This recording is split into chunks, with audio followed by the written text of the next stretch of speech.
Dear friends, നമുക്ക് ഇന്ന് അടിപൊളി ഒരു ഞണ്ട് കറി വെക്കാം. ഈ ഞണ്ടിനെ നമുക്കൊന്ന് പൊളിച്ച് വൃത്തിയാക്കി എടുക്കാം. ആദ്യം നമ്മൾ ഇതിൻ്റെ കാലൊക്കെ ഇങ്ങനെ കണ്ടിച്ച് കളയണം. വളരെ എളുപ്പമാണ് ഇത് റെഡിയാക്കാനായിട്ട്.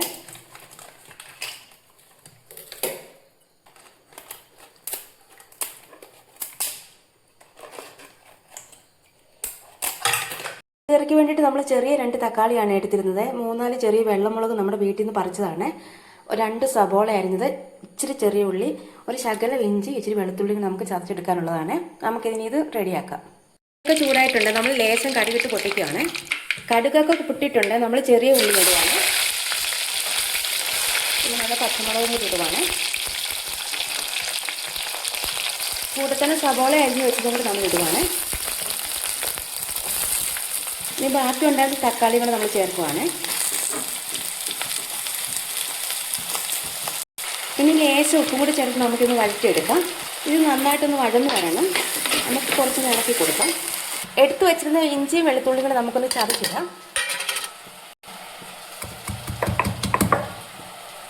എല്ലാം കൂടി ചേർത്ത് നന്നായിട്ട് ഇളക്കിയിട്ട് നമുക്ക് ഇതൊന്ന് അടച്ചു വെക്കാം. ഒരു 5 മിനിറ്റ് ഇത് അടച്ചു വെക്കാം.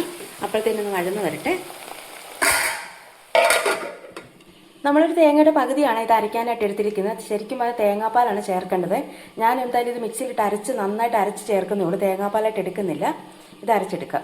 സബോളയും തക്കാളിയും എല്ലാം ഒന്ന് വഴന്നു വന്നിട്ടുണ്ട്. നമുക്ക് 1 ടീസ്പൂൺ മുളക് പൊടി ഇടാം.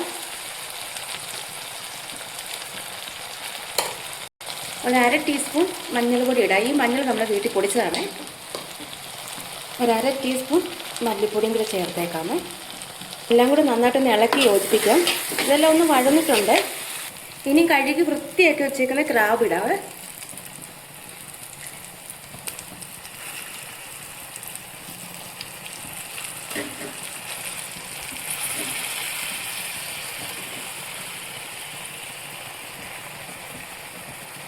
നമ്മൾ ഉപ്പ് ചേർത്തിട്ടുണ്ടായിരുന്നു. ലേശം ഉപ്പും കൂടി ചേർക്കാമേ. ഇതെല്ലാം നന്നായിട്ടൊന്ന് ഇളക്കിയിട്ട് നമുക്ക് കുറച്ച് നേരം ഇത് അടച്ചു വെക്കാവേ. വെച്ചിരിക്കുന്ന തേങ്ങ ചേർക്കാം. ലേശം കുരുമുളക് പൊടിയും കൂടി ചേർക്കാമേ.